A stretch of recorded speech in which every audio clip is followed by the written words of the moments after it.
Good morning, students. Today we are going to start our new chapter, chapter 8, fraction. Fraction. So our 8th chapter is introduction to fractions. Fractions क्या होते हैं? Fraction means part of a whole.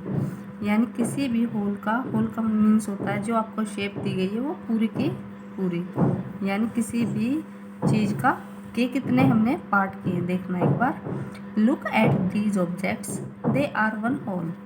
देखिए सारे objects हैं, ये क्या है? One whole है, यानी कि पूरे के पूरे ही हैं, इनके कोई भी पार्ट्स नहीं किए गए हैं। फ्रैक्शन में हम क्या करते हैं कि जो टोटल होता है, जैसे आपका ये रेक्टेंगल है, ये टोटल एरिया है, इसके हम इक्वल पार्ट्स कर दें।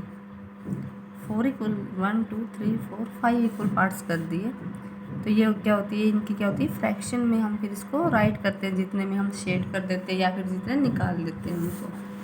अभी देखिए आप इक्वल एंड अनइक्वल पार्ट्स। तो फ्रैक्शन में इक्वल पार्ट्स और अनइक्वल पार्ट्स हम कैसे करते हैं? आप इस पिक्चर को आप ध्यान से देखिए। इसमें स्क्वायर है, ट्रायंगल है, सर्कल है एंड रेक्टेंगल है।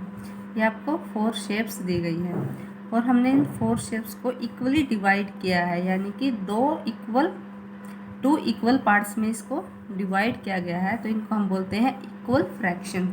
यानी कि आपने जितने पार्ट्स किए गए हैं वो सारे क्या है? इक्वल है शेप में, एरिया में।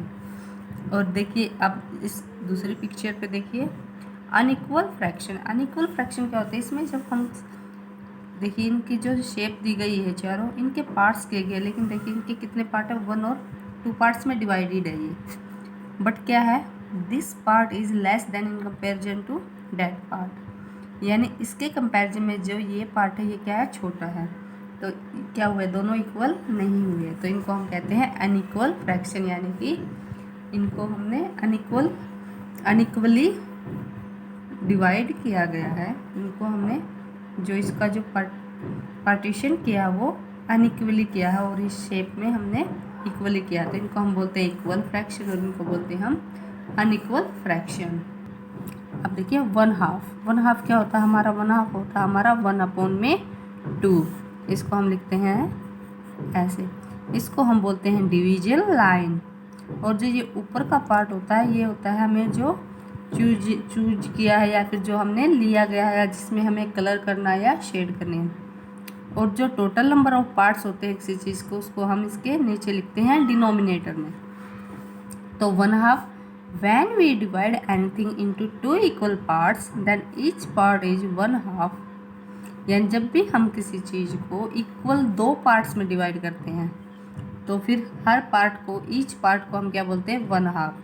देखिए इसमें एग्जांपल दिया गया है, एक पेपर लिया, उसको फोल्ड कर दिया और 2 इक्वल पार्ट्स में डिवाइड कर दिया, तो ये दोनों क्या हुए? 1/2 एंड 1/2, यानी 1/2 और 1/2 को मिलकर क्या बन जाएगा? होल, पूरा बन जाता है। तो इसको हम लिखते हैं 1/2। जब हम किसी भी शेप के, पेपर के या किसी चीज़ के 2 इक्वल पार्ट्स करते हैं तो हम उनको बोलते हैं 1/2।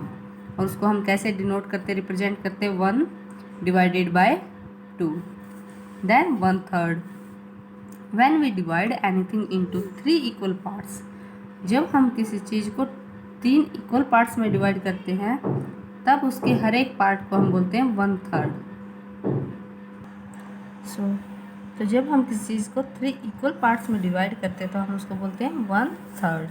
देखिए इनके पास क्या है? एक पीस ऑफ चॉकलेट है, तो इसने क्या किया? देखिए 3 इक्वल पार्ट्स में डिवाइड कर दिया, तो हर पार्ट को, यानी हर ईच पार्ट को हम डिफरेंटली कैसे शो करेंगे?